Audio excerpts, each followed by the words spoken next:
Hello, the date is May 20th, 2024. We are interviewing John Vig. I'm Andriette Redman. We're in Colts Neck, New Jersey, USA, and the language will be English. Hello, can you tell us, please, your name and where you were born and what your birthday is? I'm John Vig. I was born in Budapest, Hungary, and my birthday is May 31st, and the year was 1942. And was there another name for your family before Vig?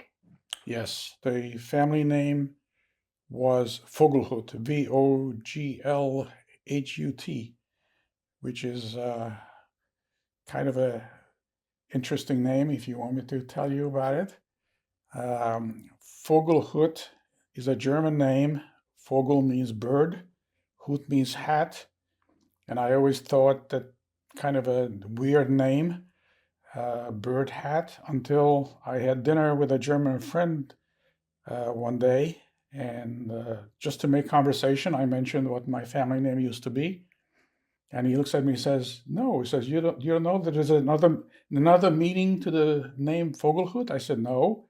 He says, "Vogelhut is also somebody who protects birds." And up until that point, I had no idea why I was an environmentalist. All my life, I was an environmentalist, and suddenly this guy tells me that my name means somebody who protects the birds, and suddenly it clicked that there is a reason why maybe it's in my genes. So, And how did it change to Vig? okay, an uncle of mine, his name is Miklos Vig, was a cabaret singer, an entertainer in Budapest. And he felt that Vogelhut was not a good stage name because it was German. And in Hungary, people with German name were typically Jewish, and it was not a good idea to have a Jewish sounding name because Hungarians, not to sound prejudiced, but Hungarians tend to be anti Semitic. And he decided to change the name from Vogelhut to something that he thought was typically Hungarian. It was a nice and cheerful name, Vig, which means merry, as in Merry Christmas. So he changed the name to Miklos Vig, and gradually the rest of the family, one by one, changed the name to to Vig also. So my father, whose name was Louis Vogelhut, became Louis Vig, and similarly, the rest of the family became Vig. And do you want to tell us what happened? What was his story? What happened to him after he changed his name and had a career? Yes, he lived in a Jewish neighborhood, and he had heard that that's not a safe thing to do during the rise of Nazism. So he was told by somebody that if he does something to himself to get admitted to a hospital, he has a better chance of surviving than if he lives in an apartment in a Jewish neighborhood. So he did something, I don't know what, but he did something to get admitted to a hospital.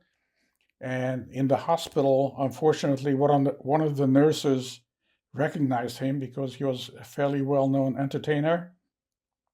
She called the Hungarian Nazis. In Hungarian, it's called the Nyilasok. Well, it was anyway. He called the Hungarian Nazis. They came and dragged him out of his hospital bed, took him down to the Danube River, and together with other Jews, they lined them up at the river edge and machine gunned all of them into the Danube. And we found out about it later because one of the members of the group was a teenager, a girl who was a good swimmer. And when she realized what was happening, she dove into the Danube and swam underwater and got away and came back to tell the story. And this uncle's story is now in the Wikipedia. And as are you, right? You're in the Wikipedia. Yes. And did you have another last name that was used in your life? Yes. Excuse me. During the war, my father had been taken to a concentration camp, Buchenwald, which was called the worst of the concentration camps. And my mother, my brother, and I stayed in the apartment where we lived before the war. And one day, Hungarian Nazis showed up, told everybody to line up in a courtyard, which everybody but us did. My mother put me on the potty, or this is a story my mother told me later. She put me on the potty and told me to be quiet and just stay on the potty until she says otherwise. So I sat on the potty, and the Nazis came through the building. They kicked in all the doors that hadn't been opened. They kicked in our door.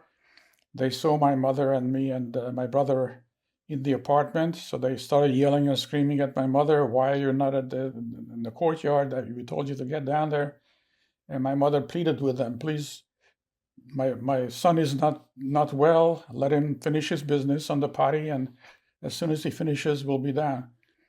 So the Nazis went through the rest of the building, came back a few minutes later, and I was still in the potty, and they started yelling and screaming at my mother again. And my mother pleaded with them again, and finally one of them said, "Oh, the hell with them. We'll get them later." They left, and fortunately they never came back.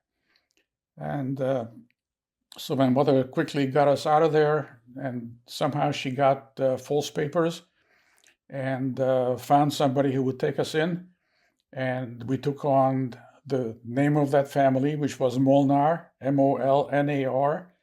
So I became, for the rest of the war, my name was Molnar, John or Janos Molnar.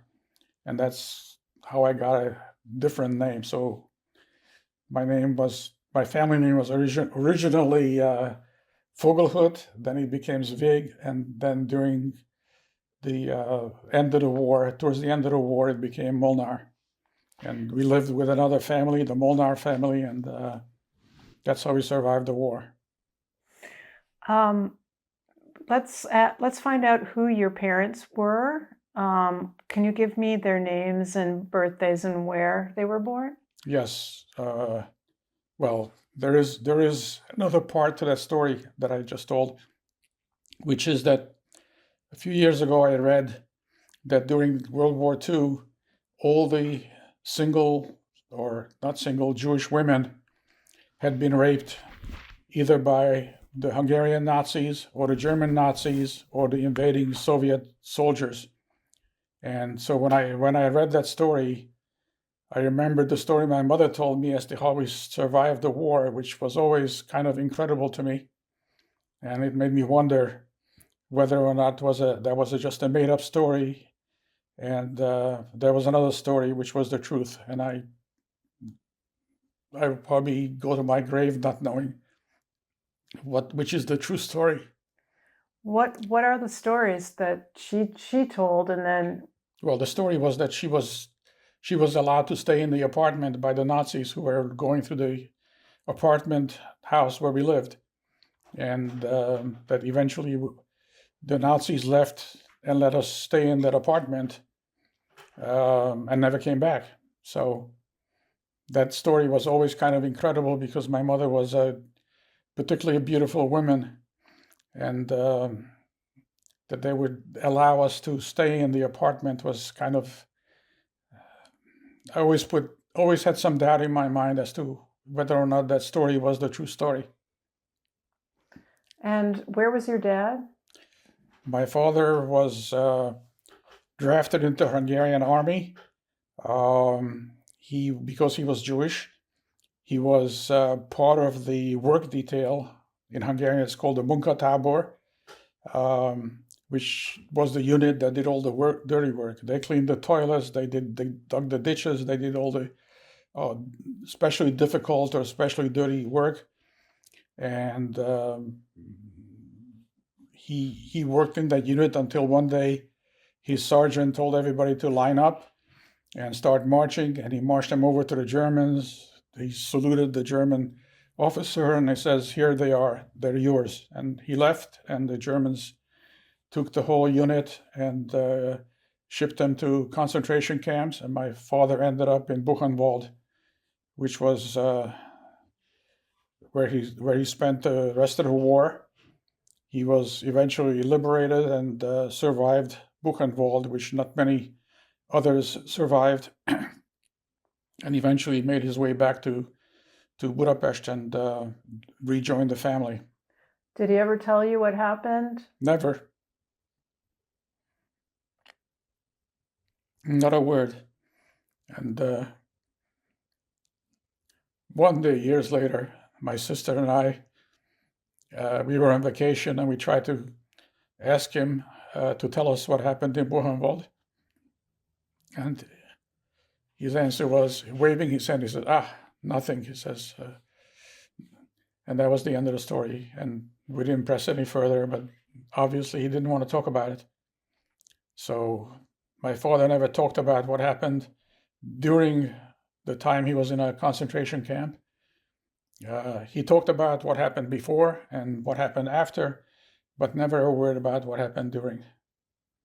And similarly, my mother never talked about what happened while I was in Molnar. We lived with this family who took us in, and I always suspected there was something in that relationship because she never talked about it and never wanted to talk about it. I suspect that she had paid a lot of money to have this family take us in, and we were allowed to stay in their house, and that's how we survived the war. And where would she have gotten the money from, do you think? My father had a jewelry business. He was a jeweler, and he had a jewelry business, and I assume we were fairly well off. I don't know anything about what their finances were, but apparently my mother had enough money to buy the fake papers, the fake IDs, and enough to pay off this family and buy the right to stay with them for the rest of the war. So we were basically in hiding in this family's house, using their name and using their house. What was life like there? What was the house like? Do you remember anything I about remember nothing. I was 2 years old. I remember absolutely nothing. And you All I lived remember there. what my parents told me, and they didn't tell me much. So Do you remember any of the foods or anything like that, or how big it was, or was it small, or? never. I don't remember anything. And how old were you when you left there? I suppose the war ended in when? 45? So I was born in 42, so I was 2 or 3 years old. So I don't remember. I can't. Most of what I tell you is not things that I remember, but things that I was told by my parents and other relatives about how we survived the war. Did your parents ever say how it was when they reunited? No. My father eventually spent time in jail under the communists. After the World War II, eventually the communists took over. And because my father had a jewelry store, a small jewelry store, he was labeled a capitalist. And one day in school, the teacher asked the class, who wants to join the Young Pioneers? The Young Pioneers were the US equivalent of the Boy Scouts. They wore a uniform, they wore a red scarf, and they did things like what the Boy Scouts in the US typically do. So when the teacher asked who wants to join the Young Pioneers, everybody raised a hand, and I looked around, everybody's hand was up, so I raised my hand, and the teacher actually came over to me and said, sorry, you can't join.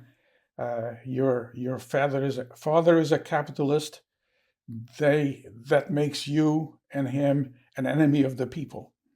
So I was about 9 years old, and I was called an enemy of the people, and I was not allowed to join the Young Pioneers, which later turned out to be a good thing, because after we came to the US, I was filling out some application for something, and one of the questions was, have you ever been a member of a communist organization? And I kind of laughed to myself and checked off, no, I have not. And I felt like putting an asterisk. I tried, but they wouldn't let me. And So were there other Jewish kids with you at that point? Do you know? I don't know. I never identified myself as Jewish. Other people identified me as being Jewish, but I never identified myself as Jewish. I was never. I never really felt Jewish because I was not. I was baptized a Catholic when I was born. My parents had me baptized as a Roman Catholic. I actually did Roman Catholic things because my best friend happened to be the son of the caretaker of the church, and he was the guy who rang the church bells, and occasionally he let his son and me together ring the church bells. And my friend was an altar boy, and he asked me if I want to join him being an altar boy. So I ended up being an altar boy, and my parents actually wanted me to be raised as a Roman Catholic. And I never understood that until when I was a teenager. I tried to understand religion. Religion never made any sense to me. And one day I asked my father, I said, why? Why did you have me baptized as a Catholic? And his answer was, I had you baptized because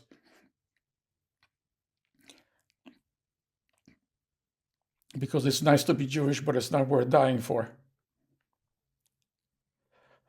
So, and eventually I became a devout agnostic. And that's what I am today. I have no use for religion. I tried to have an answer to a 3-word question all my life: where was God? And I never got a good answer. So, hence I'm an agnostic.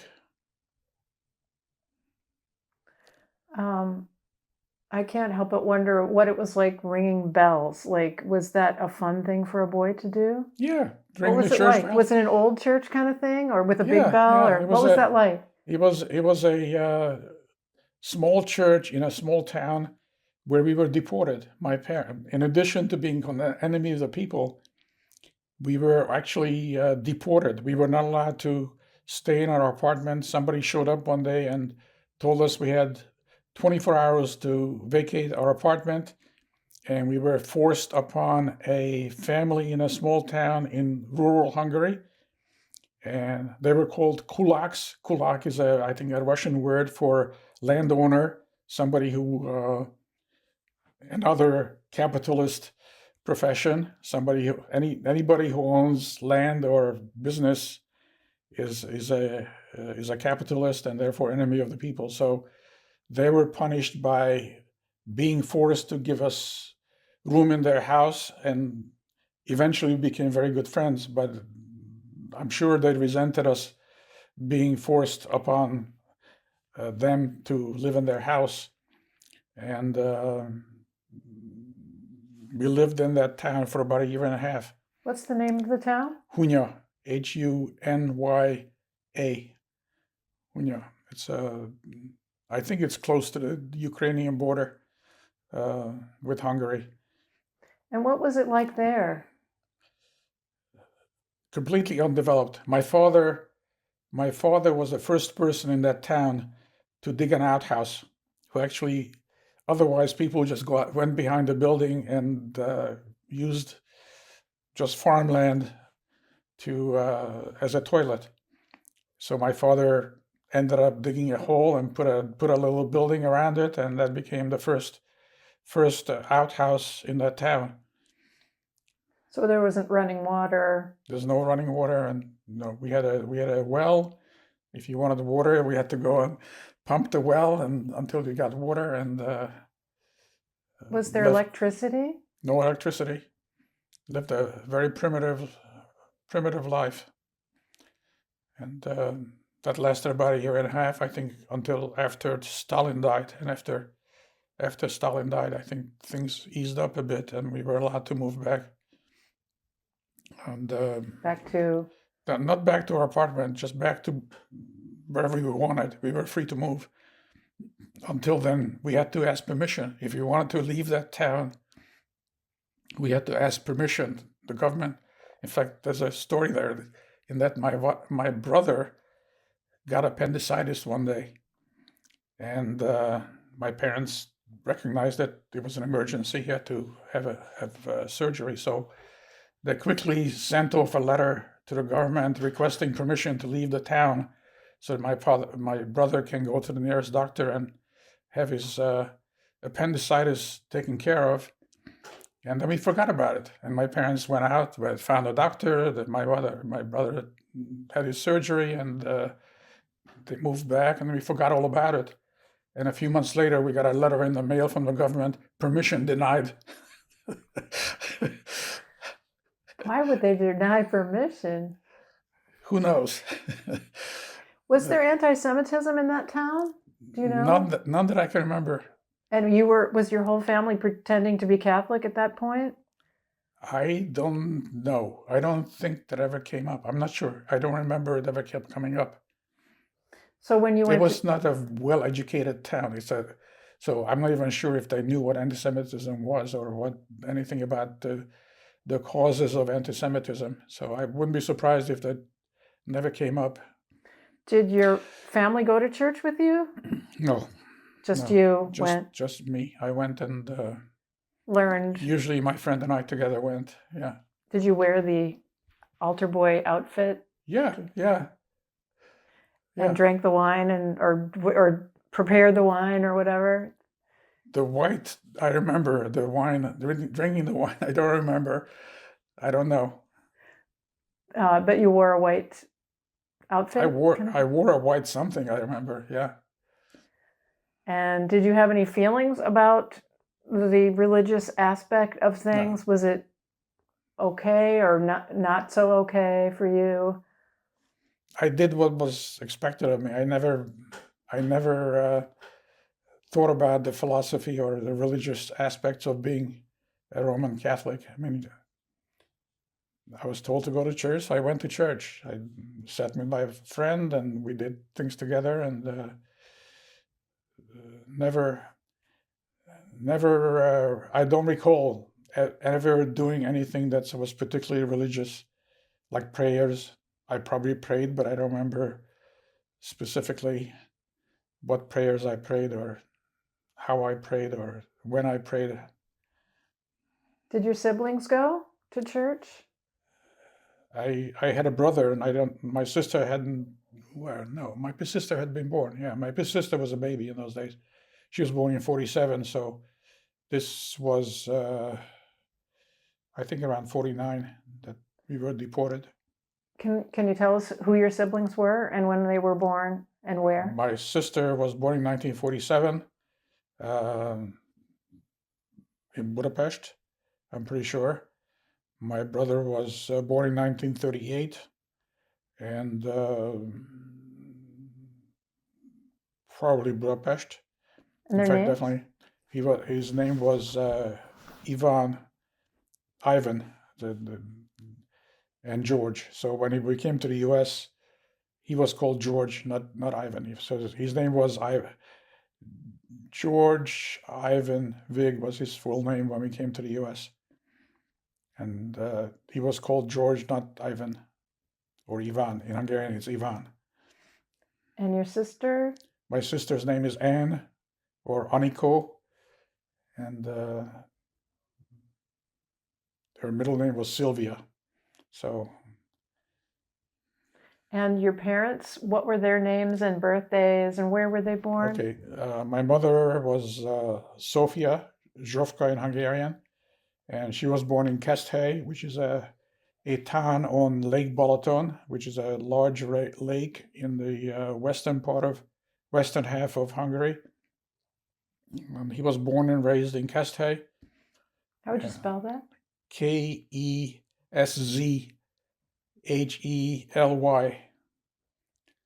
So. And how do you spell her maiden name? She has no maiden name.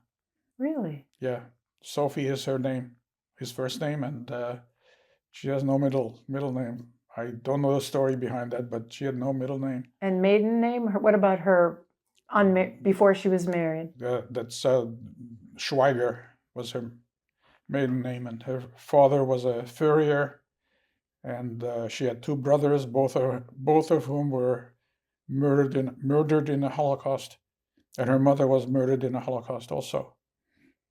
So her father, I think, died a natural death before the Holocaust. Do we know where she died or what happened? No, probably Auschwitz, but that I don't know for sure. And your dad's family, when was he born? What is his name? Where was he born? He was born as Vogelhut Lajos, or Louis Vogelhut. And when as I said before, when my uncle changed his name, my father eventually also changed his name to Vig. And he was born in 1905. By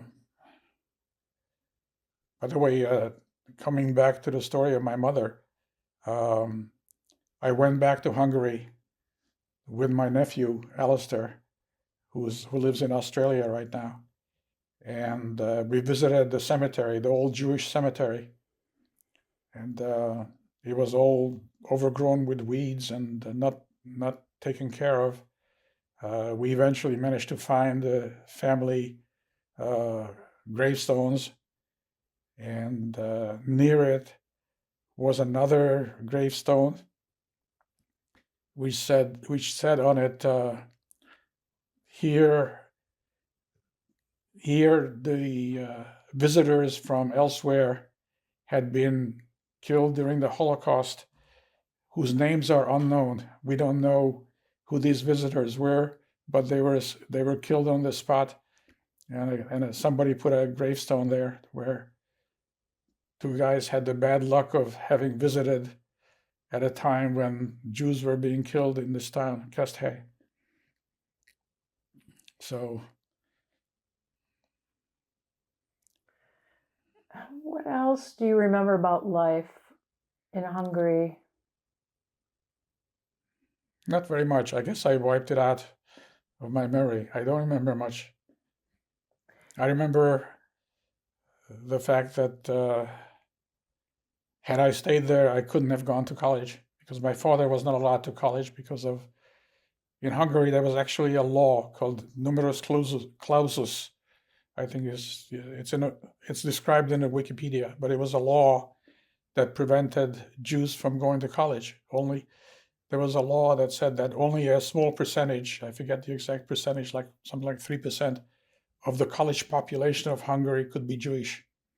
So my father didn't make the cut, so he was never allowed to go to college.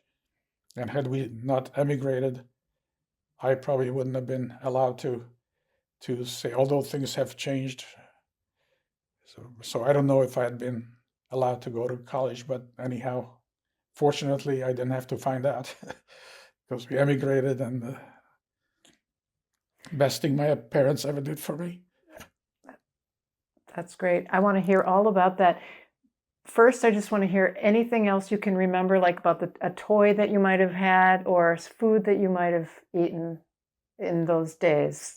What was life like there? Well, I got used to eating Hungarian food because my mother cooked Hungarian / Jewish food.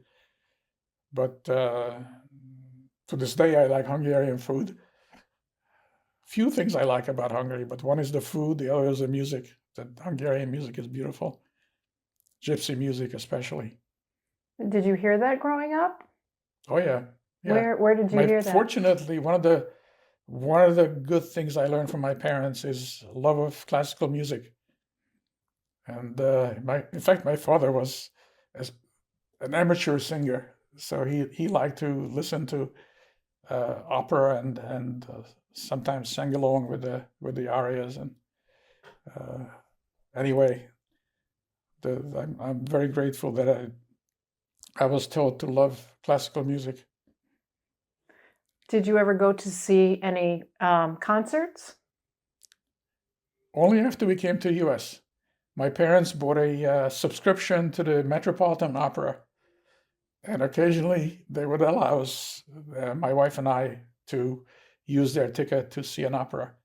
So when we were first married, or even before, Ariana and I used to go to the opera. And after we were married and had our own income, we on our own bought a subscription to the Metropolitan Opera and to the City Opera too. So your love So of music carried on. yes, And so, oh, you mentioned a train as a toy that you received one time. yes, I had. That's the only toy I remember. Somebody gave me a train. I don't think it was my parents. I think it was a relative or friend who gave me a train, and that was the greatest thing I had received up until that point in my life. I remember that train. That was a really special gift. What was it like? It was just a, in the U.S. it'd be probably a $20 toy or some sort, but in Hungary that was really really special for me. And other than that, we played with buttons. We played, my brother and friends and I, not having professionally made toy. We made our own toy, and the most useful object for making a toy was buttons, because you could press the edge of a button and the button would go flying on a table or some flat surface, and we could have teams and have sets of buttons playing against each other, and so there was a game I especially remember because we played it a lot.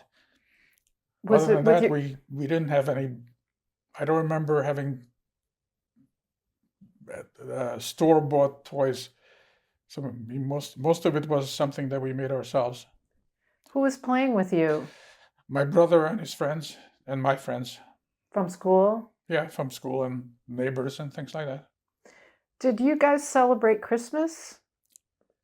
Uh, Aria and I, these days, we celebrate Christmas with her family usually. Did you grow up with that around you since you were raised in a Catholic sort of situation, or do I you don't remember that? remember. My parents never celebrated Christmas. No, no, And yeah. were they religious?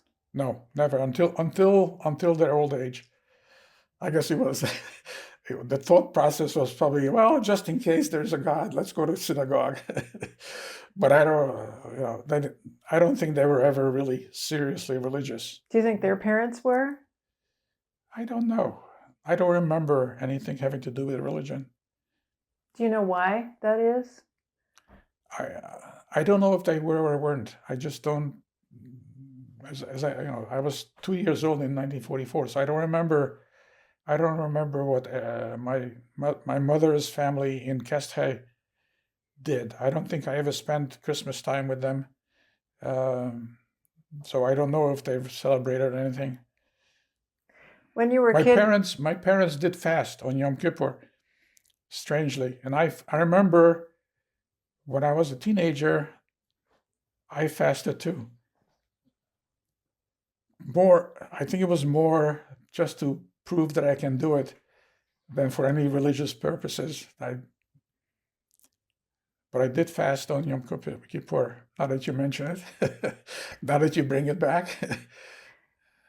and did you remember any anti-Semitism when you were a kid before you left? No, in all my life, knock on wood, I don't recall any specific anti-Semitism that I was a target of.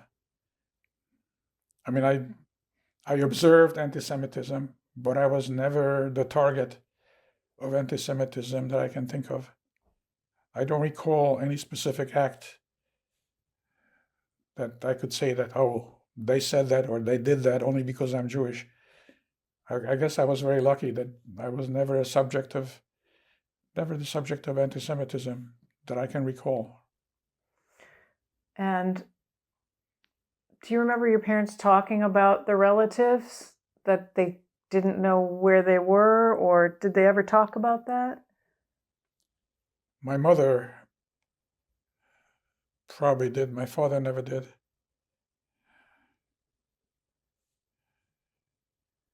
My mother was more affected than my father. My mother was almost single-mindedly affected by the Holocaust. Like, if I was leaving the house, she would never say, "Okay, have a good time." She would caution me, "Oh, be careful. Make sure you stop at the red light, or make sure you don't cross the street when the right, or look around you before you go into things like that." It was always warning against some danger. She was obsessed with us getting hurt somehow. How old were you when they decided to leave Hungary, and why did they? Because there was a revolution in Hungary in October of 1956. There was a revolution in Hungary, and Hungary had a population of about 10 million. In a span of a month or two, 200,000 Hungarians left. Basically, the intelligentsia, people with skills, like my father had a skill. He was a jeweler, jewelry maker, and he had been trying to, or they had been trying to leave Hungary forever. In fact, it was a frequent cause of friction between my mother and father, that my father apparently wanted to leave Hungary when his friends left, and several of his jeweler friends left Hungary early, and my mother didn't want to leave, so we didn't leave. And occasionally, when my mother and father had a fight, my father would bring up the fact that they had to stay behind because she didn't want to leave. And the fact that his friends left turned out to be very useful, because when we arrived in the US, he had friends here, and he had some jewelry that he gave to one of his friends, just in case we can join you later. Save this for us, and they did. So my parents had some jewelry that they could use as a initial capital in case they wanted to start a business, which my father eventually did. He became a jeweler here, and fairly successful jeweler, although his experience as a child affected how he was a jeweler here, because while he was growing up, his father was apparently not a well-to-do person. He was a clerk or something. He had no special skills, and apparently he borrowed money. And one day, my father remembers that trucks showed up at their house and took everything. Ended up with an empty apartment because they took away everything, because my grandfather couldn't repay a loan, and they just took away everything that we owned. And later on, after my father started a jewelry business in New York, he never borrowed a cent. He didn't have a credit card. He didn't. Eventually, he may have got a credit card late, but he never borrowed a penny, and he did well anyway. But he could have done a lot better had he used the leverage of taking out a loan or something to expand the business. He paid cash for everything. So his early experience in that event where they took away everything from their apartment affected his behavior the rest of his life. And what was it like going to the United States? How did you get there? How was it arranged? We came to the U.S. on a U.S. Marine Corps transport. I have a picture of it in case you want to see it, but it was a U.S. Marine Corps transport, and we've taken cruises, my wife and I, but never a cruise that did as much good as that U.S. Marine Corps transport.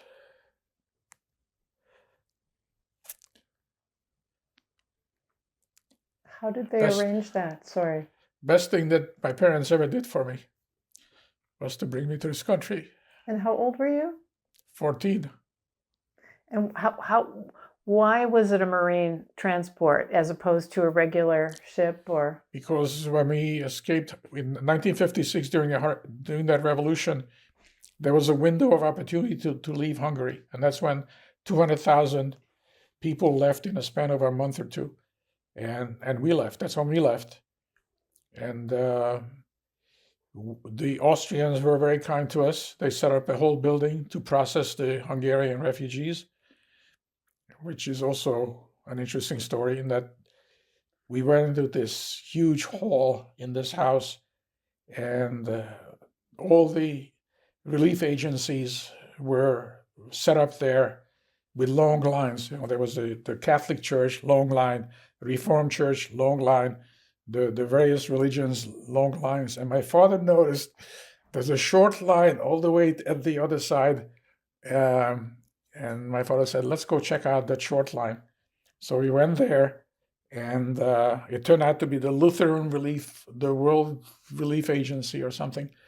So my father says, we just became Lutherans. And so we came to the US with the help of the Lutheran Church, and with the help of the US government, of course. The US, during the Eisenhower, I think Eisenhower was president, the US allowed, I think it was about 100,000 of the 200,000 people who left Hungary, 100,000 or so was allowed to come to the US. So we were part of that 100,000, and the US transported 100,000 to the US, and hence the Marine Corps transport.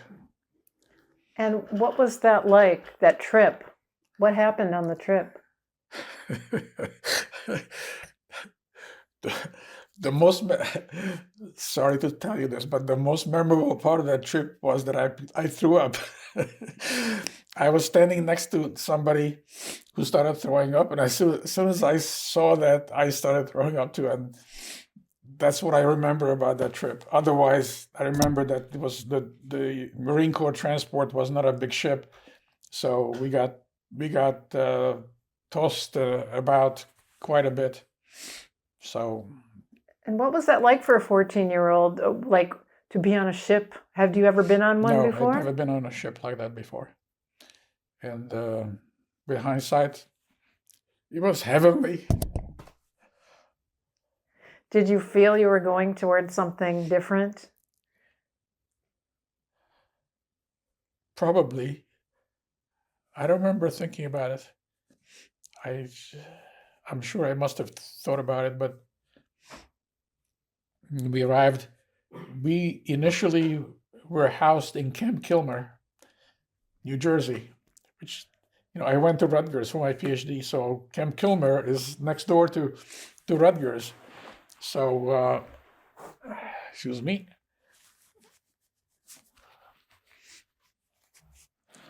So we stayed in Camp Kilmer. We lived in a tent, an indoor tent. They broke the building into tent-size compartments, and that's where my father's friends from New York came and got us eventually, and they found us an apartment on the west side of New York, Manhattan, and we ended up living on the west side of Manhattan. And so the little bag of jewelry that my father gave to a friend came in very handy. And you had friends already in New York that you could socialize with? My father did, yeah. Your father. His jeweler friends. Yeah, we were very nice to us, yeah. What was it like learning English? There was no ESL in those days. My wife used to teach. My wife is a teacher, and she used to teach ESL, and she also helped a Vietnamese family at one point where they came to the U.S. and didn't speak a word of English, and my wife helped them. I was just thrown into class and had to fend for myself. had to learn English, and I did. I managed to get along and learn English when I had to. I learned fast. When I had to in another way, like as a graduate student, I had to take 2 years of a foreign language, which I hated. Any subject that I had to memorize things in. That's why I became a physicist, because in physics you don't have to memorize much.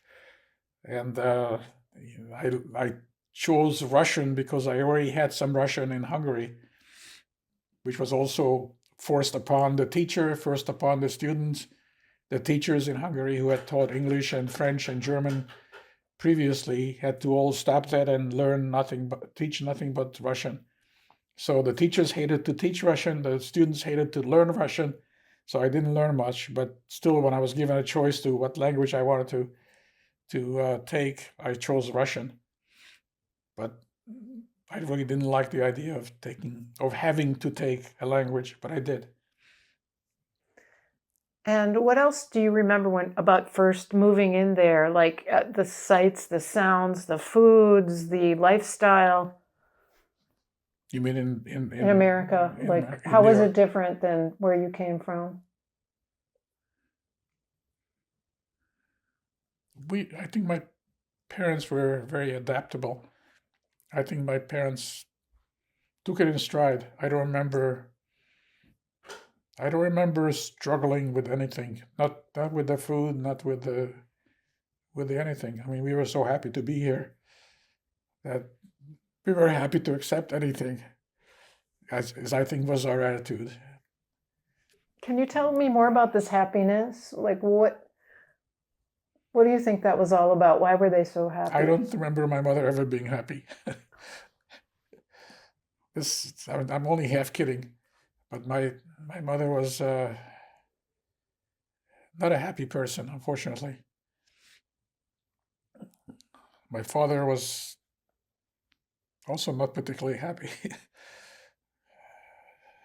Do you have any thoughts about that? Why? Yeah, I'm sure it's the Holocaust. I think they both lost so much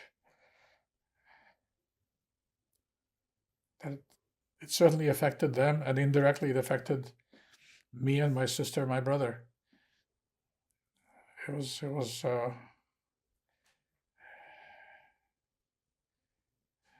I don't remember playing games with my parents or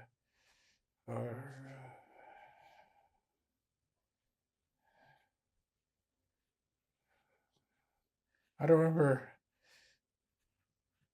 too many happy events after settling in New York. I mean, outside home, of course, I played soccer and I was on my high school swimming team, and for a short time I was captain of my soccer team. So it's not that I didn't have fun. It's just that I didn't have that much fun at home. And how did you proceed through high school and your furthering your education? Did your parents encourage you with your education? Not particularly. I think my father wanted me to be a jeweler, which I didn't want to be, but he didn't force me. He didn't try to force me. I think he kind of accepted the fact that I wanted to get an education because he couldn't. So I'm sure that was part of it. I don't know what his thought process was, but he never tried to force me to become a jeweler. I mean, I was his salesman for a while, which I hated doing, but that was my summer job. I used to take jewelry around from jewelry store to jewelry store, and I hated that job because some people were nasty. Some people were, get out of here, things like that. I was a 15-year-old kid being a jewelry salesman for my father's business, and on a few occasions the jeweler, who was obviously the owner, just in a very contemptuous way said, get out of here. Why is that? I don't know why. I mean, that's the way they were. I mean, I guess they looked down on kids who were doing that kind of work. I don't know why. And was But this somebody from a jewelry area? Yeah, The district? I went around from jewelry store to jewelry store in New York, trying to sell jewelry. And some people were nice, invited me in and looked at the line and would buy things. And you know, two extremes. Some people were extremely welcoming and helpful and understanding. They knew that this was a little kid, a 15-year-old kid, trying to help his father make a living. And other people, didn't happen that often, but it did happen, unfortunately, where that made me feel like shit. They didn't want anything to do with me, and they made it clear. And yet you kept going in life. You Yeah, kept achieving things, and Yeah, I went to the City College of New York, which was tuition free in those days, and got my bachelor's degree. And how did you? to me, it was natural to try to go on and get an advanced degree. And I got some good advice from a couple of professors at City College, and I applied to several colleges. One was Brown University, which was good in mathematics and physics, which is what I wanted to do. But they didn't give me a scholarship, so I couldn't go because my parents couldn't afford the tuition. And I got a assistantship at Rutgers. And so I ended up going to Rutgers. Ariana got her bachelor's degree in education, and she finished in 3.5 years, graduated cum laude, and she doesn't like me to mention that. Is that where you met? No, we met in high school, actually. We Wow. met in high school and got married between junior and senior years in college. And she graduated in 3.5 years. She became the breadwinner. I went to Rutgers. I got an assistantship, which was like $1,500 a year or some ridiculous amount like that. And eventually, second year, I got a fellowship, which was a little bit more money, like $2,000 a year. And so between my fellowship and Ariana's teacher's salary, we managed. And after I got my PhD, I did my PhD thesis research at what's called low temperature physics. And there happened to be a low temperature physics group at Fort Monmouth. And I had made some friends with a couple of people in that group. And they requested my assignment. I was ROTC. I forgot to mention that. I was ROTC, so I got commissioned a lieutenant when I was graduating from City College of New York. And they requested that I be assigned, and I requested that I be assigned, and the Army got the message, and they assigned me to Fort Monmouth. And I ended up completing my military career at Fort Monmouth. Wow. I want to. I Yes. worked side by side with civilian scientists doing research, and at one point I got orders for Vietnam, and managed not to go to Vietnam. I didn't want to go to Vietnam, but How did you do that? the lab director at Fort Monmouth happened to be a German, and he helped me.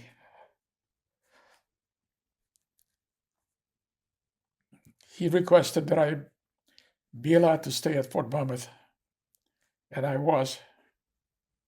I don't know if he knew I was Jewish.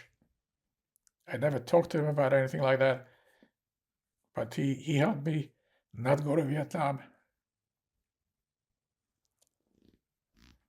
Could be just a lucky coincidence, but maybe he did know. And he saw your talent as well? I don't know what made him. I mean, I asked him to request my being assigned to Fort Monmouth, and he ended up asking the Army to allow me to continue my research at Fort Monmouth. So I managed to avoid going to Vietnam. I also wasn't the second time I was on orders to go to Korea, and I managed to get out of that too. And by that time, the Vietnam War was winding down, and they had suddenly gone. They being the Army, suddenly gone from a shortage of officers, which is the reason they wanted to send me a PhD to Vietnam, to a surplus of officers, which suddenly meant that they were asking people to get out of the Army, and I was first in line to volunteer to get out of the Army. So I managed to serve my complete military obligation, working at Fort Monmouth, doing research side by side with civilian scientists. It's so interesting, and I want to hear more about this. Is it okay if we take a break right now? Sure. Thank you. Happy. We are back from our break, and before we go into your career, do you want to tell us any other memories you have from the Holocaust that you would like to mention? Well, as I said, I was 2 years old in 1944, 45, so I don't have direct memories. I have memories that I've heard from my parents or other relatives. And I have a cousin in France who happens to be 94 years old and amazingly sharp still. And I visited her recently, and she told me stories that I hadn't heard before. And I would recommend to the Shoah Foundation that if there's a way to interview somebody in French, even if you do it through Zoom, I'm sure she'd love to be interviewed, and she has some amazing stories and amazing recollections. So if there's a way to do that, I would highly recommend that you do an interview of her. Her name is Kathy, or Kati. In Hungarian, it's Kati. Kati is the diminutive of Catherine. And Can you tell us a little bit about what you know about her? Oh yes. One of the things she mentioned is that she spent the war as a boy. She had a boy's haircut, and she wore a boy's clothing, and the purpose of all this was to minimize the chance of being raped, because the women especially women who didn't have a man in the house to protect them, were subject to rape. And many women in Budapest were actually raped. According to one source I read, they claimed that every one of them had been raped, either by the Hungarian Nazis or the German Nazis or the invading Soviet soldiers. And so she was given a boy's haircut and boy's clothing, and she spent the war as a boy, and she did not get raped. At least what she told me. She did not get raped. And where was she located? She was in Budapest. She was in Budapest all the time, as far as I know.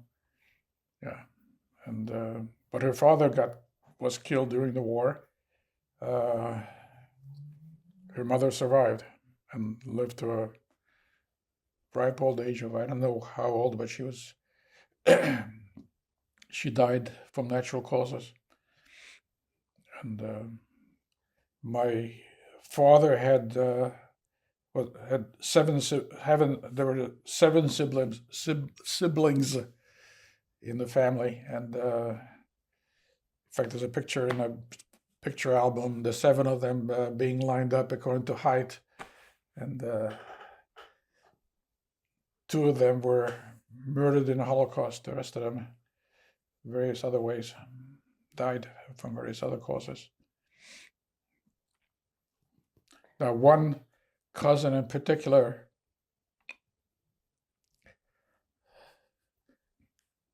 I carry her picture on my computer, on my desktop, because it's a picture of she and her parents, who one day were put on a train, and from then on they disappeared. The train went to Auschwitz apparently, and they were never again heard from.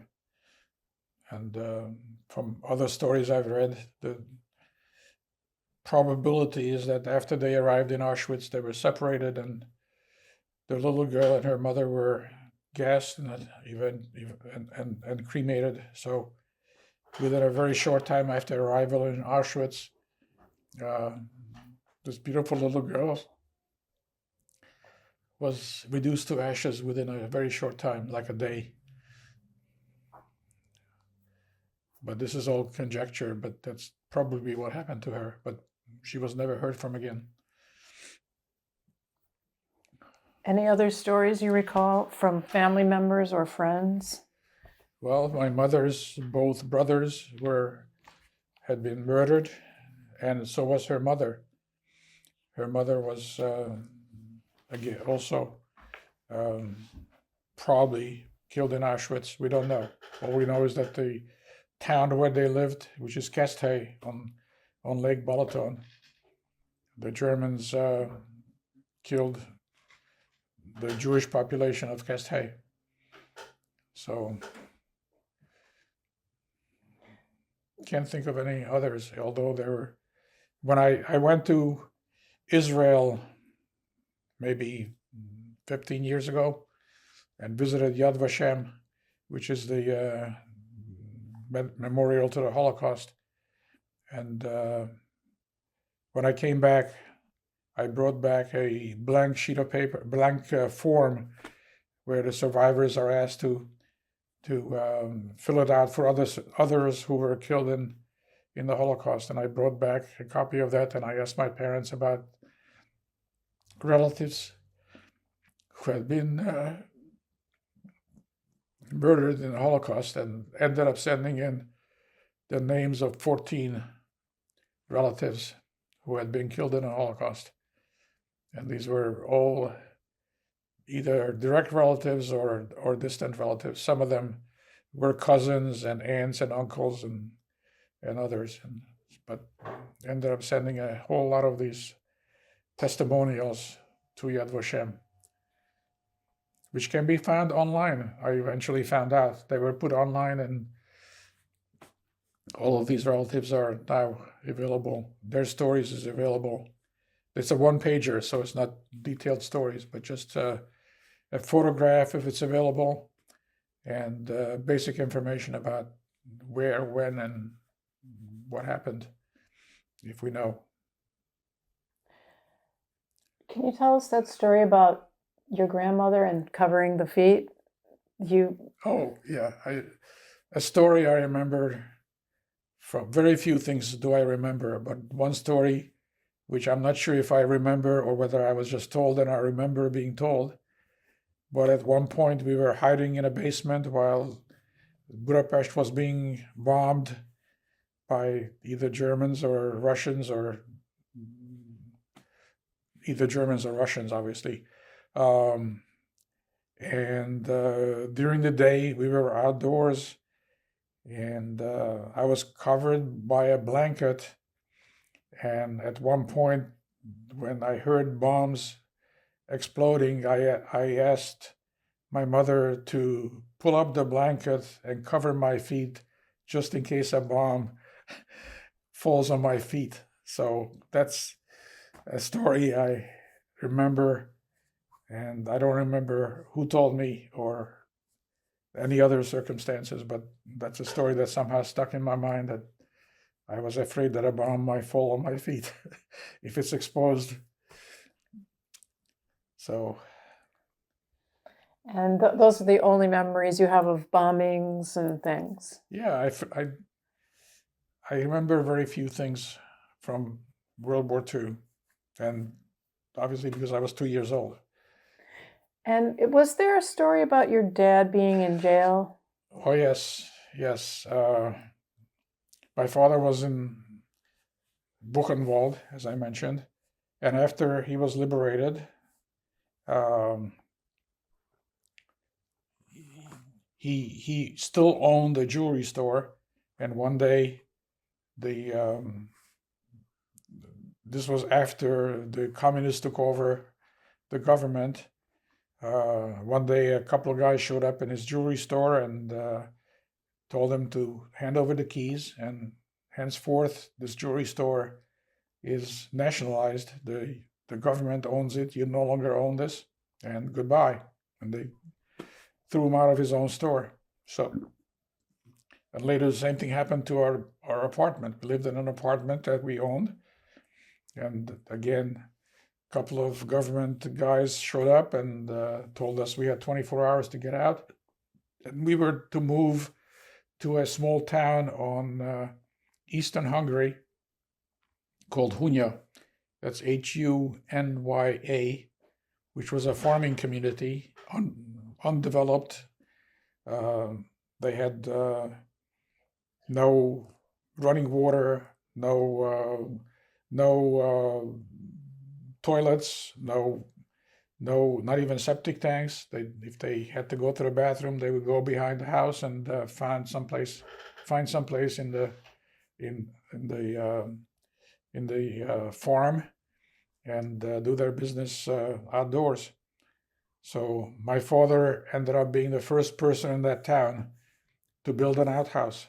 He actually dug a hole and built a little structure around it and with a door. So anybody who had to go to the bathroom could go into this little structure and use the toilet and do their business. And that was the first time anybody in that town had built anything like that. And the family that took us in, I'm sure that they were very resentful because they didn't do it voluntarily. They were being punished because they too, like my father, had been capitalists. They owned land, they owned their own farm, and they were ordered to make room in their house for our family, and they had to do that, and we had to move into their house, and eventually we became very, very good friends. And I remember after we came to the US, my parents sent them money, and periodically my parents sent them money because they were so grateful that they were actually good to us. They made room for us, not because they wanted to, but because they had to. And eventually we became friends. So and what did they have in common, according to the Hungarians? What was the Boy Scout story? And oh yes, that one day I went to school, and one day the teacher asked the class, who wants to go join the Young Pioneer? In Hungarian, it's a úttörők. The Young Pioneers were the equivalent of American Boy Scouts. You know, they wore a red scarf, red for communist colors, and they wore a special shirt and whatever. And when the teacher asked who wants to join the Young Pioneers, I looked around and everybody had their hands raised. So not knowing any better, I raised my hand also. So the teacher comes over to me and says, sorry, you can't join. Your father owned a jewelry store, and that made him a capitalist. Capitalists are enemies of the people, and therefore you too are an enemy of the people. And I was 9 years old at the time, and I was called an enemy of the people. But nevertheless, I was not allowed to join. And I felt very bad about it. But later on, after we came to the US, I recall being asked to fill out an application for something. And one of the questions on the application was, have you ever been a member of a communist organization? And I remember laughing to myself and checking off no and wanting to put an asterisk. No, I tried, but they wouldn't let me. But I didn't do that. So I just checked off no, and that was the end of it. But still, how much more ridiculous can it get when a 9-year-old is called an enemy of the people? What they did, called me that, and I didn't join. your father, they called him that too? I presume so. I wasn't there when that happened, but I'm sure that he too was called an enemy of the people. And they moved you in with somebody who was also a Yeah, landowner this was that considered. farmer family that we had to live with, that we eventually became friends with. Were they being punished too, the Yeah, farmer? because they were a farm owner. They were landowners, and landowners are also capitalists. So they were called kulaks, which I believe is a Russian word for somebody who owns land. And if you own anything, you are an exploiter of the people. So this poor family, because they owned their own farm, they obviously had to be exploiters of the workers who worked for them.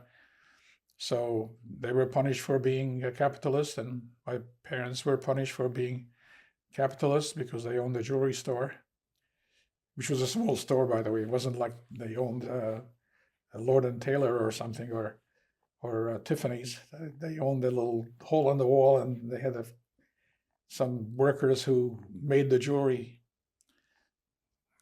So those are some of the stories I remember. And did you show an interest in physics at that young age yet? No, Science I just or remember somebody made a comment that stuck with me, and that was that it's stupid to memorize things, and I took that to heart, and I didn't. I tried to avoid subjects where I had to memorize things. So that's how I became a math major, and then eventually I switched to physics. So in in physics and math, you can figure things out, and I much preferred studying things where I can figure things out than studying things like where I had to memorize things. So I never cared for subjects in which I had to memorize things. So I never liked history. I never liked um, anything where memorization was a factor. So I became a math major and then a physics major, and became a physicist. you got all your degree? Which degrees did you I get? got bachelor's, master's, and PhD in physics. And then where did that take you from there? That while I was studying, well, I had uh, I had been given a choice when I was an undergraduate, when I was starting the City College in New York. I could join the ROTC or not join the ROTC and take a chance of being drafted. So that was a tough decision. I didn't want to be drafted and be a private in the Army. That didn't appeal to me at all. So I decided to go for the sure thing, where if I join the ROTC, I'll eventually get commissioned as a lieutenant, and I'll have to serve. At that time, there was an option to serve 6 months active duty and then 7.5 years in the reserves. So I decided to take a chance. I eventually got commissioned. I was a lieutenant, and then I got orders for Vietnam, which wasn't in my plans at all. And I managed to avoid it with the help of my lab director at Fort Monmouth, which is where I ended up working. The guy was a German, and he ended up helping me get a deferment so I didn't have to go to Vietnam. I never found out whether or not he knew I was Jewish, but I was sure grateful to him for helping me not go to Vietnam. So a year later, I got orders to go to Korea, and by then the Vietnam War was winding down, and suddenly the Army went from a shortage of officers, which is the reason they were sending PhDs along with others to Vietnam, to having a surplus of officers. And they asked for volunteers to get out, and I was first in line to get out of the Army. So I managed to serve 2 years, 9 months, and 10 days in the US Army, and managed to do research side by side with civilian scientists at Fort Monmouth, New Jersey. And I did some useful research and published my first paper and got my first patent. while doing research at Fort Monmouth. That's So, great. And I noticed you were in the Signal Corps. yeah, What, and a I captain? got commissioned. I got commissioned in the Corps of Engineers, and one day I heard that the engineers are the first ones when we have to cross a river or build a bridge. The engineers are always first in line. I said, well, I don't think I want to be an engineer. So I switched to the Signal Corps and got commissioned in the Signal Corps and spent my time in the Army as a signal officer. What did you do there? Did research side by side with the civilian scientists. I didn't do anything Signal Corps-ish or engineerish or anything else. I was a scientist who happened to wear a uniform every day. I did not do anything Army-like except go to training as it was called SOBC, Signal Officers Basic Course. So I had to go to Fort Gordon, Georgia, and be an officer and learn how to be an officer for a couple of months at Fort Gordon. And then I was assigned to Fort Monmouth and did the rest of my 2 years, 9 months, and 10 days. I did that period at Fort Monmouth, except for a couple of months at Fort Gordon. And what progressed from there with your career? I stayed there until I was ready to get out of the Army, and I did. And then I got a temporary job. I was looking for a job. I did my PhD thesis in low temperature physics. And at the time, there were no jobs in low temperature physics because, as somebody told me, what low temperature physicists do is to train other low temperature physicists to be unemployed. And I got into low temperature physics because I found the subject to be fascinating. And the furthest thing from my mind was having to find a job eventually. So I never worried about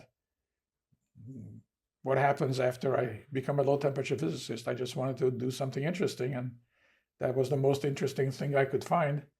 So I became a low temperature physicist, and eventually the lab director who helped me avoid going to Vietnam offered me a job. And I looked at it as a temporary job, and I accepted the job, figuring that I'll find a real job later. And the temporary job turned out to be fascinating. And I did research and became productive and enjoyed it a lot. And so my temporary job became a permanent job, and I stayed for nearly 3 years. And what are your achievements? I know you have some achievements in your field. What are they?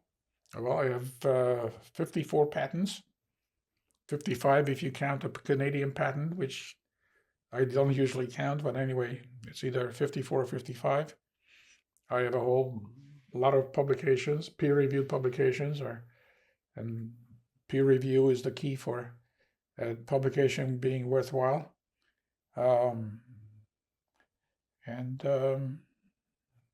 Eventually, I started an organization within IEEE called the Sensors Council, the IEEE, where I became active. And what is that? It used to stand for the Institute of Electrical and Electronic Engineers. And eventually, the name was changed just to the 4 letters, IEEE, because the IEEE became much more than engineering, than electrical and electronics engineering. So I became active in the IEEE. I eventually found that the IEEE did not have a society. The IEEE is broken into societies according to subject matter, and there was no society or council devoted to sensors. And sensors is the field I became interested in, and that's where I did my research. And I found that there was no Sensors Council, so I decided to start one.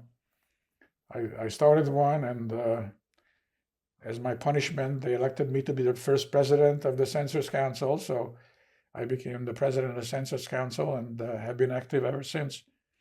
And the Census Council has become one of the most successful societies in IEEE, and we have a very successful journal. We have several conferences which are held globally all over the world. And that's probably the most important achievement I have, is to having started the Census Council and making it a success, a great success. We have I've seen some of your awards over there, or there's one big one in particular. Can you tell us? Well, we can show it later on the footage later, but do you want to tell us what that is?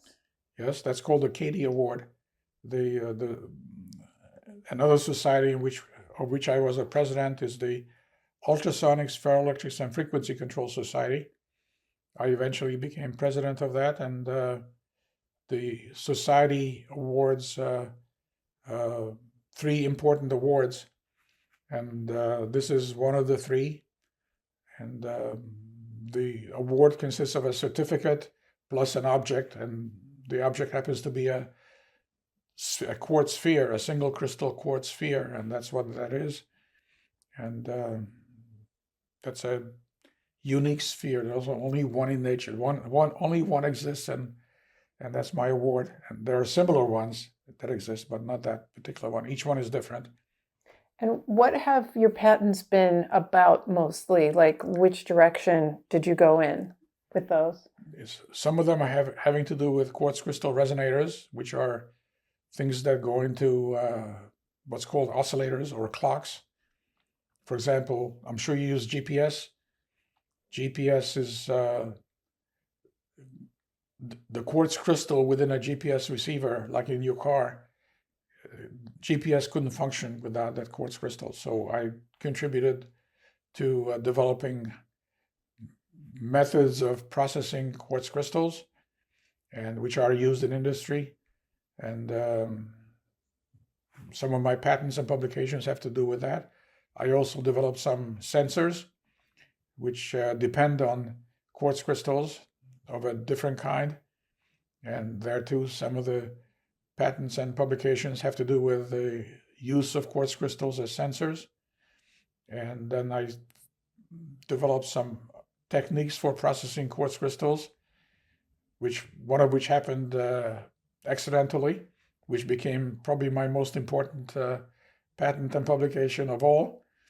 And that's a method of cleaning quartz crystals and other similar objects, electronics parts. And eventually that was being manufactured by several different companies. A couple of them actually acknowledged my contribution, but most of them just used it without acknowledgement. But the government doesn't collect royalties for patents. At least they didn't when I was inventing these things.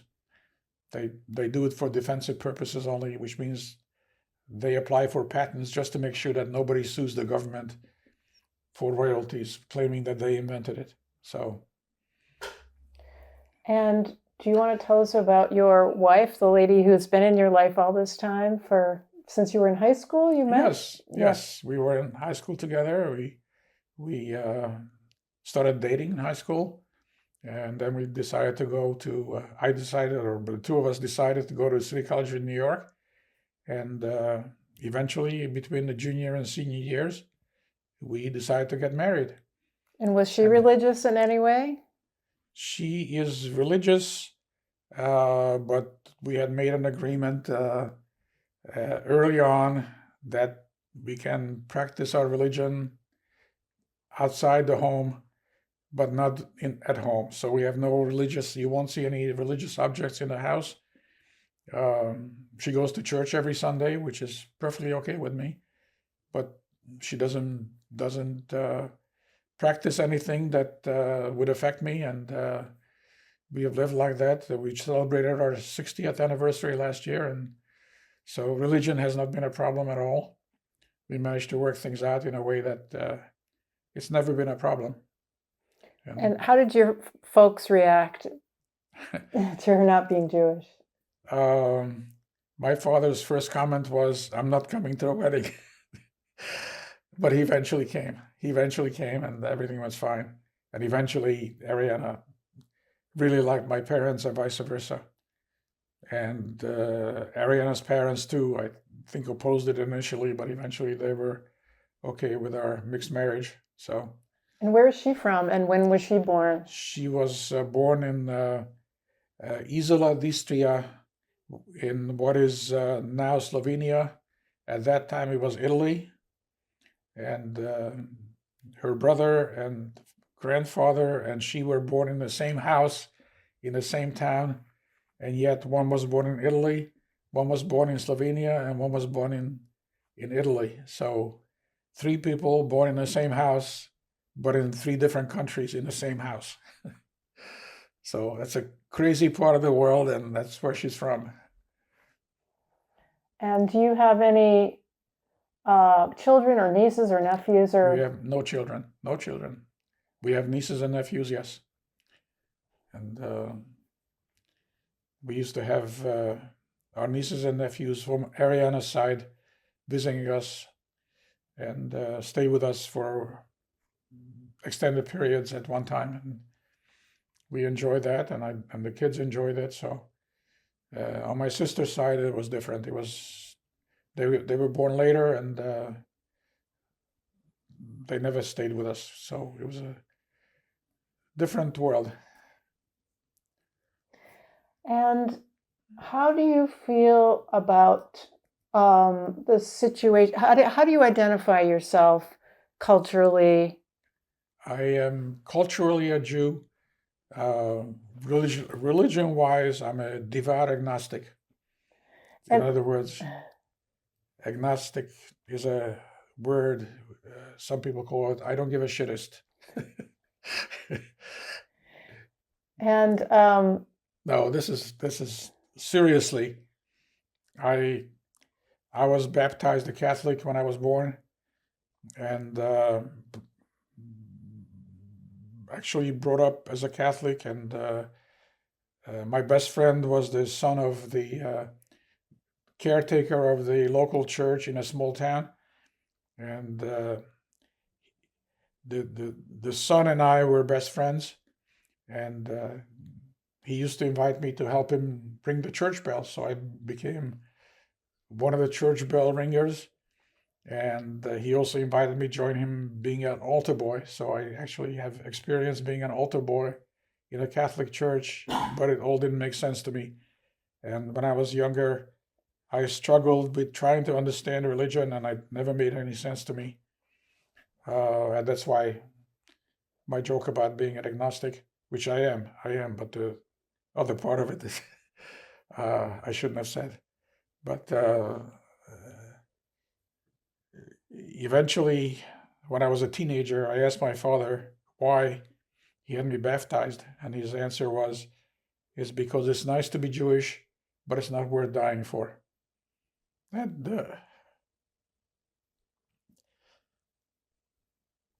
I understood. So when did you find out that you were, or about the Holocaust, and how old were you when you grasped that concept? that was a gradual process. I can't pinpoint a date. I guess I was surrounded with the idea, and I got stories in bits and pieces from my parents, from relatives of various kinds, and from my readings. And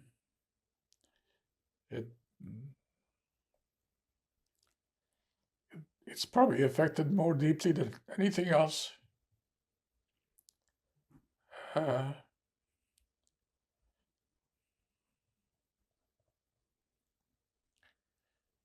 Pictures of relatives who were killed. Murdered is a better word, I think, than killed. Relatives who were murdered have affected me deeply. And I carry a picture of one of them in my computer desktop. A little girl who, with her parents, were put on a train one day and never heard from again. And that beautiful girl is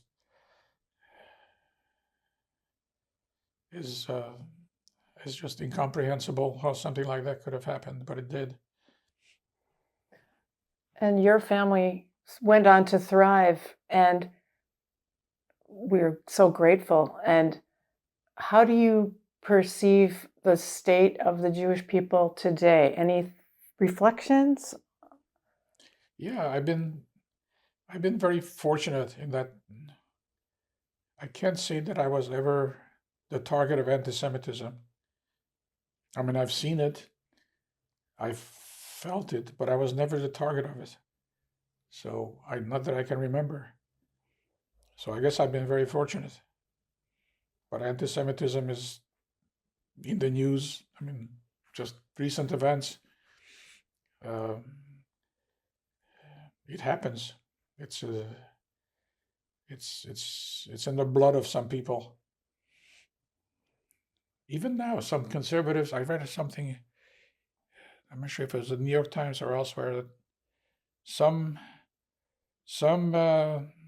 conservatives are trying to resurrect the story that the Jews killed Christ 2,000 years later.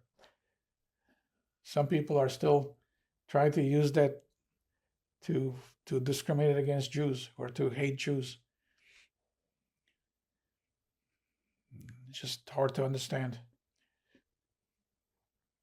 That's some people attribute part of the Holocaust to that. Stories that the Catholic Church had taught kids in Sunday school that they should worship Jesus, and they do. And then weeks later, they are taught that the Jews killed Jesus, Jews crucified Jesus, and they never have to be told to hate Jews. But kids are smart enough to put two and two together, and some people think that had something to do with the Holocaust, that the Catholic Church in Sunday school taught such things, which one of the recent popes, I think, changed that the church no longer teaches that. But I'm not up on my latest history of the church. But one of the popes, I think, made that to be not taught anymore in Sunday schools. Thank you so much. You've achieved so much in your life. You've given so much to the world. Is there any thoughts of hope? Being a scientist and thinking of creative ideas for the future, any thoughts of hope for us all? Oh yes, I'm very optimistic. I'm an optimistic guy, and I think the world will be okay, in spite of the predictions of artificial intelligence putting an end to the world. I don't think that'll happen. I think artificial intelligence will do a lot of good, and is already doing a lot of good. And is there anything else you'd like to say before we wrap up? No, I just want to thank you for being well prepared to ask me the right questions. Thank you Yes. so much. And that concludes our interview. It's been a pleasure. Thank you. And who do we see in this picture? Okay, this is my aunt, Louisie, one of 7 siblings. My father was one of 7 siblings, and this is an aunt. The little girl is Marika, and the guy is Louisie's husband. And one day the 3 of them were put on a train. The train apparently ended up in Auschwitz, and these 3 people probably were reduced to ashes shortly after they arrived in Auschwitz. So this beautiful little girl. Went from being just a happy little girl to ashes within about a day or two after arriving in Auschwitz. So I carried this picture on my computer desktop, um, and I don't know why, but I guess it gives me comfort to look at this picture occasionally when I need to say something or show somebody something. And what are their names? Louise, Marika, and I don't remember what the husband's name was. Remember the last name? Yes, Deutsch. The last name was Deutsch, and I don't think I had much to do with the guy. They did not live in Budapest. They lived in northern Hungary, and we didn't see them very often. So I never really got to know, especially the husband. Thank you. One. And who do we see here?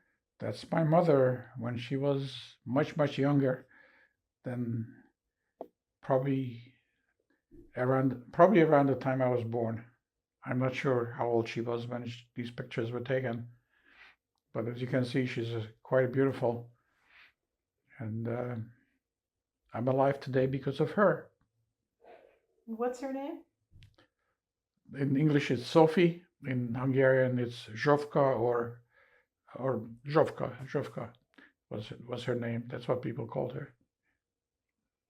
Thank you. And who do we have here? Okay, these are my grandparents, three of whom died of natural causes, and one was murdered in the Holocaust. And she's my mother's mother, and she and her two sons were murdered in the Holocaust. And so who's on the left? That's my father's father, my grandfather, and my father's mother, and then my mother's mother and my mother's father. And do you remember their names? Vilmos, Fogelhut Vilmos. I don't remember. I have to look it up. That's okay. And my nephew in Australia would certainly know, but I don't. All right. Thank you. And who do we see here? Okay, this is my sister and my brother. And my sister lives in Virginia, has two boys. And my brother, unfortunately, died of a brain tumor a couple of years after he graduated from college. And this is in front of the building where we settled after we came to the U.S., 345 West 88th Street in Manhattan. So. And which one is you? The guy in the leather jacket is me. Mm-hmm. And what are their names, your brother and sister? My sister is Anne, or Aniko in Hungarian, and my brother was George Ivan.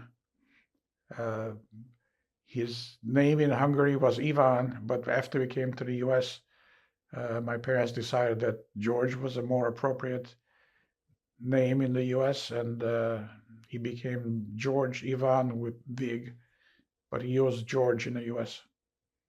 Thank you. Who do we see here? Okay, that's the upper left is my mother, my father, my brother, and I. And where are they? They are in Budapest, Hungary. And Is that a park or? I do not recall. It looks like it might have been a park. I don't know. The lady in the lower left is a woman who helped my parents run the household. And the lower right is me. And the upper right, I'm not sure.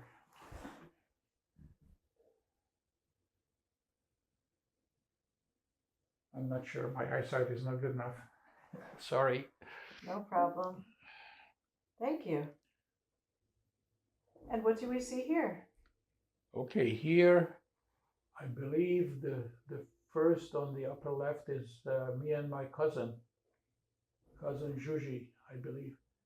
The second one is, there was a time when I was taking lessons in first the violin and later in the piano. And where at a time when my parents' jewelry store was nationalized and our apartment was also nationalized, we were forced to move out of Hungary, and that was the end of my musical education, and I haven't taken a music lesson since. So, and this one, the lower, the picture at the bottom is my mother and my brother, sister, and I. The little girl is again my cousin Juji. And what happened to Juji? Is she Unfortunately, she died a couple of years ago from COVID. and where was she living? She was living in Las Vegas at the time. And she's a survivor. She was a survivor. She was a survivor like I. Yeah. Mm-hmm.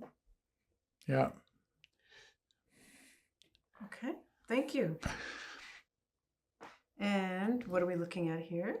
That's a class photo from 1950, and I'm the second one from the right at the top.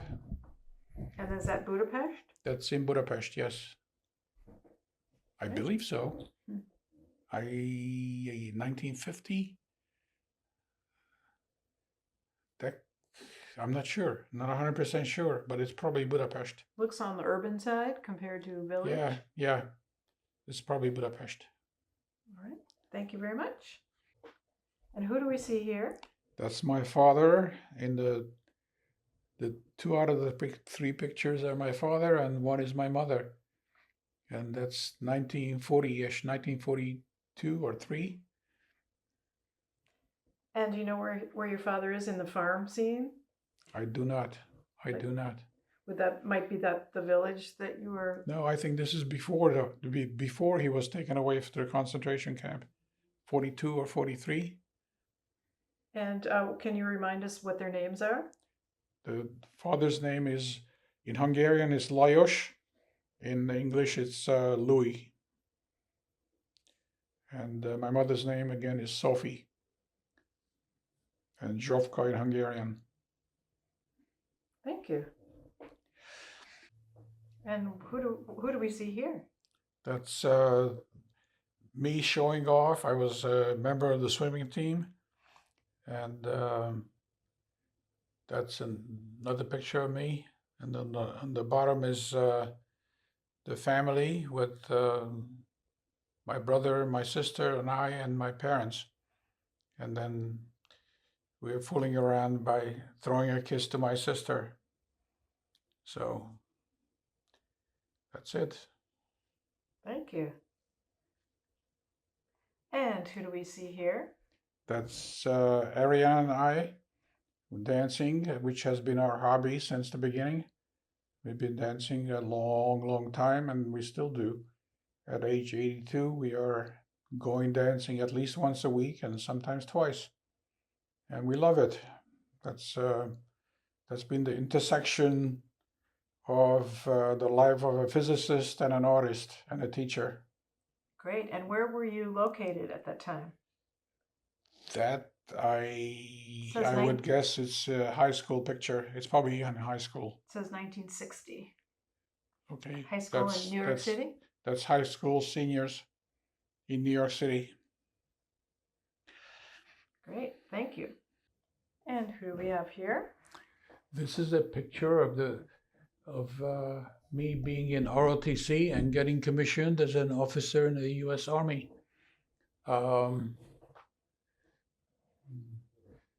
The first one at the top is a colonel handing me my insignia. I was commissioned as a lieutenant in the U.S. Army. And the next picture is Ariana looking at my insignia. And that's the commissioning dinner. And at the bottom, it's another picture of me getting my commission, and then another picture with Ariana. And then the final one is just me in uniform. All right, thank you. And who's in this picture? Okay, this is my father together with his 4 brothers. The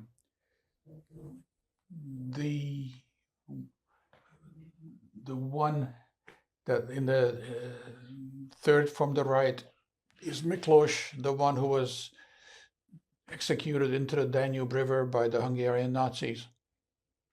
The others have all died natural deaths. So they all survived the... They all survived the Holocaust. One was murdered. And Do you know how they survived? This one is the On the left? youngest. He came to the U.S. at the same time that we did, and he lived in the U.S. until I think he might have gone back to Hungary at the end, but he spent most of his life in the U.S. The third from the right is died of natural causes in Hungary. He never emigrated. He lived and died in Hungary. The Miklos is the one that was killed by the Danube, and the other one is emigrated and settled in Germany. He lived in Saarbrücken in Germany until he died a while back, about probably 10 years ago. And the guy on the right is my grandfather. And his name was? Vilmos. Vogelhut Vilmos. Great, thank you very much. And what do we see here? This is an award that was presented to me at the 2000 IEEE International Frequency Control Symposium in the year 2000.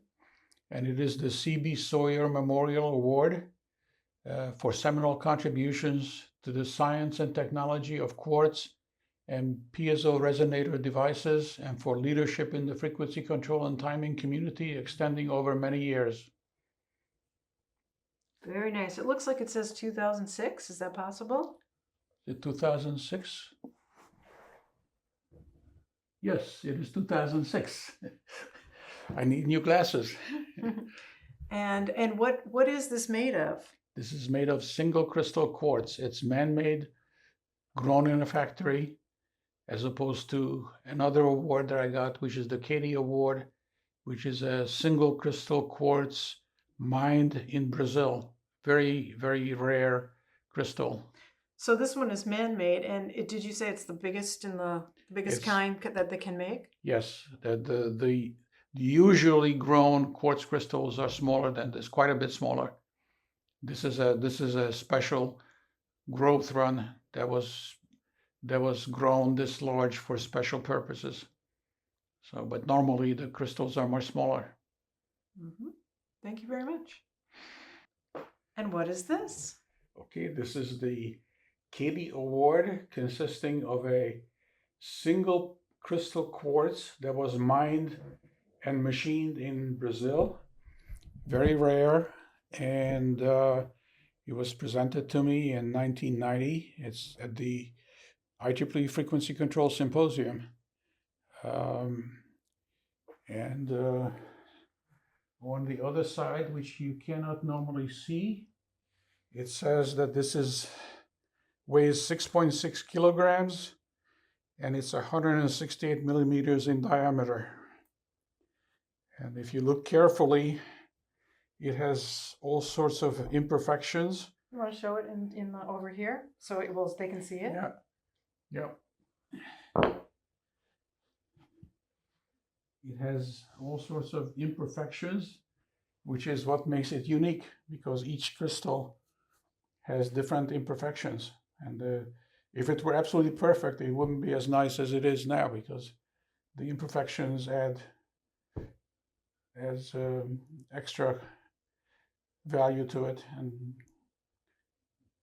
to those who know what the imperfections are, each imperfection tells a story. So, Just like in people. yeah, yep. It's beautiful. Well, thank you very much. And this concludes the interview. It's been a pleasure. Thank you for coming, and thank you for the excellent questions and for prompting me to tell my story. You're welcome.